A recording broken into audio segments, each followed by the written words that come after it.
George, thanks for being on the program. I'm sure you have a number of mixed emotions today, seeing all this, but it must be vindicating for you. The table is yours. What say you about these new disclosures from Tulsi Gabbard? Yeah, thanks a lot, Benny. It's great to be with you. Look, I feel total and absolute vindication. I felt it for numerous years, and I know obviously President Trump has, the MAGA movement has, people like General Flynn, Roger Stone, others that were really thrust into the crosshairs of this operation to take down a president. So when you use the euphemism "stuck between a rock and a hard place," I really was stuck between a rock and a coup attempt against a sitting president. And I was one of the first victims that really kind of understood what was going on. And I couldn't speak for a number of years because of a gag order. Others couldn't speak. So that there was this continuous fake information, disinformation that was being propagated by the mainstream media, by the intel agencies, by the FBI itself, that President Trump, it's a miracle that he was actually able to withstand the type of avalanche that went against him. So when you see this information coming out today, I'm extremely ecstatic. I think DNI Gabbard will go down in history as the most consequential DNI in history, and I'll explain why. Please. There have been 4 different investigations into this scandal, Benny. There have been numerous previous DNIs, some conservative, some appointed by President Trump himself. They didn't declassify these files. DNI Gabbard decided to declassify them. She decided to publicize them to the American people. And now, for the first time in about 10 years, the American people have a vantage point into the most corrupt scandal in political history. Yes, this is an act of bravery unlike anything I've ever seen, and I hope that there is some level of accountability here. Tulsi Gabbard has referred these documents to the Department of Justice. I want to perhaps, since so many have maybe forgotten or are rusty on how this affected you personally, can you just touch on that briefly, as you are, I believe, patient zero when it comes to the Russian collusion hoax? And then two, what do you expect or hope to happen at the Department of Justice with this new disclosure?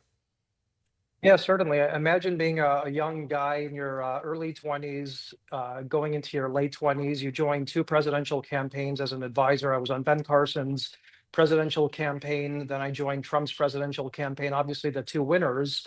After I, had worked in the think tank and the energy industry in DC for years.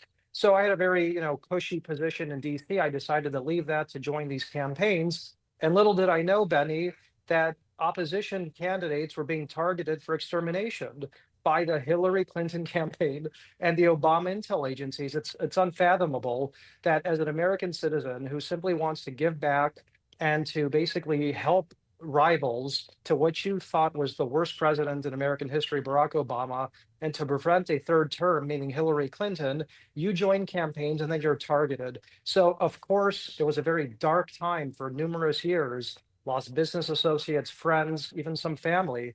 But I stuck through it. I had a very strong wife who stuck by my side. We fought back. The American people had my back.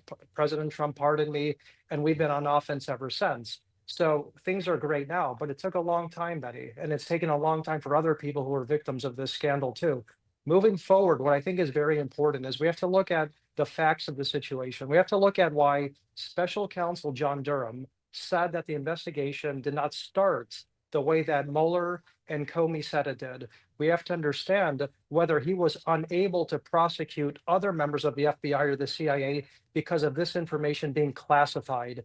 Now that this information is being declassified, what other facts are going to be declassified? Will those facts help prosecute people like Brennan and Comey? Will we go back further in time than before Crossfire Hurricane to see if Obama really had initiated this before that operation? There are many outstanding questions left here, Benny, but I think Gabbard, Patel, and Ratcliffe are going to do the job, get it done, get this out to the public, and we'll see some prosecutions.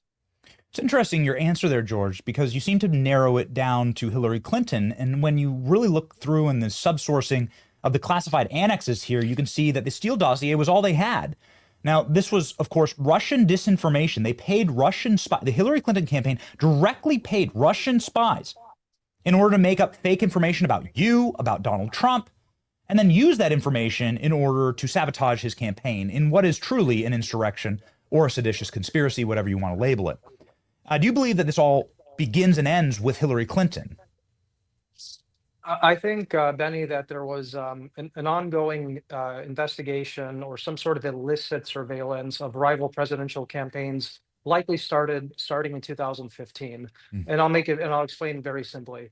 Even before it was public that I had joined the Trump campaign in 2016, I had numerous operatives from various countries, including the UK, Italy, others in the European Union, who were basically targeting me. Later on, those people ended up being at the epicenter of this entire scandal.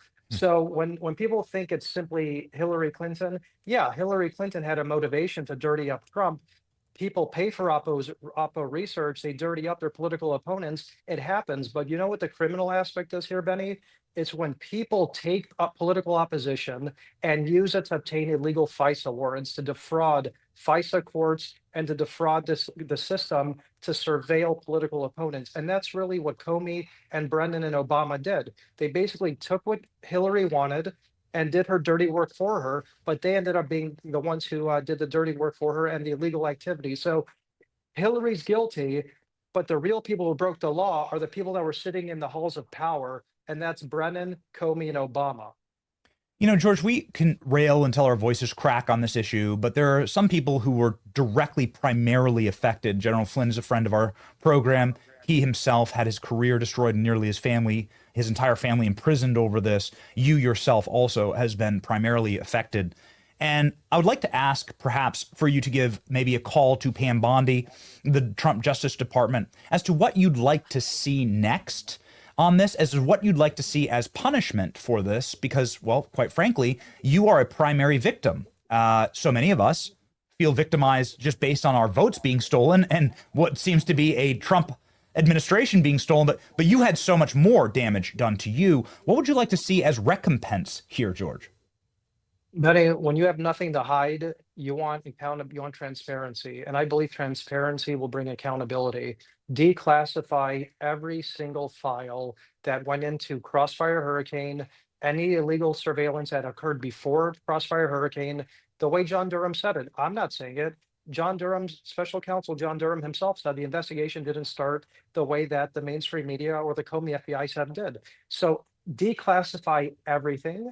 Get that out to the American public, allow grand juries to see that evidence, because if things are classified, Betty, not even a grand jury can see this kind of information. So declassify everything, allow grand juries to see it, and follow the evidence where it might lead. I believe it's going to lead to prosecutions. Prosecute those who are engaged in illegal activity, destroy their reputations, and assure that MAGA is stronger than ever before. Because before this stuff came out, Benny, there were a lot of question marks still about the Russia investigation. People thought Trump was in Putin's pocket, that people like myself were shady, General Flynn was shady, that there was something off about 2016. Now the answers are clear. MAGA was a victim of a crime. I was a victim of a crime. President Trump was a victim of a crime. Get this out to the American public. Let the American people get the truth. And for me, I'm more than happy with that conclusion.